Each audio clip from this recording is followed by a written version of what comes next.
Everyone আসসালামু আলাইকুম, সবাই কেমন আছেন? আশা করি সবাই অনেক ভালো আছেন। তো আলহামদুলিল্লাহ আমি অনেক ভালো আছি। তো আজকে আমি কোথায় যাচ্ছি? আজকে আমি যাচ্ছি হলো কক্সবাজারে। কক্সবাজার যাওয়ার কোনো প্ল্যান ছিল না। আমি যাচ্ছি আকিস কোম্পানি থেকে, একেবারেই মাগনা। আর মাগনা পেলে তো বাঙালিরা জীবনে ছাড়ে না। তাই আমি চলে যাচ্ছি আকিস কোম্পানি থেকে কক্সবাজার।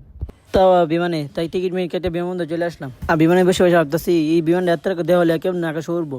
বউয়ার সাথে সাথে চাই দিয়ে কি বড়টা বিমান নামতেছে, আর এদিক দেখতে চুট্টা ঘুরাই দিয়ে কি বিমানে ফাঙ্কা গুলো ঘুরতেছে। এই ফাঙ্কা জি ভাই আওয়াজ, এই আওয়াজের ঠেলা আমার কান দেড় গেছে।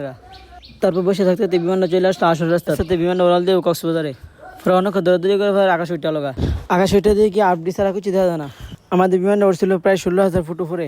আর এখান থেকে চাই দিয়ে কি আল্লাহকে সুন্দর করে পৃথিবীটা সাজাইছে, এটা আপনি নিজ চোখে থাকলে বুঝতে পারবেন। এই 16,000 ফুট উপরের দিকে দেখেন কি সুন্দর আকাশটা দেখা যায়, আর ঘর বাড়ি কই কিছু দেখা যায় না। তারপরে আকাশে ভিউ দেখতে দেখতে চলে আসলাম আমাদের কক্সবাজার বিমানবন্দরে, যেখানে আমাদের বিমানটা ল্যান্ড করবো। আর দেখেন রোদের কারণে বিমানটা দেখা যেতেছে। আর নামার সময় যেটা ভয় লাগছিল, পুরো হার্টবিট কাঁপা ছিল।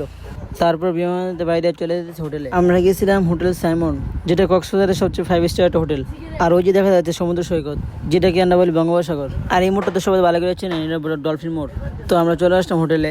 যেহেতু রাখি সিমেন্টের প্রোগ্রাম, তাই পুরোটা হোটেলে রাখি সিমেন্টের ব্যানার দিয়ে টাঙানো। তো সবাই ভালো থাকবেন, সুস্থ থাকবেন। আল্লাহ হাফেজ। পরবর্তী ভিডিও দেখা হচ্ছে।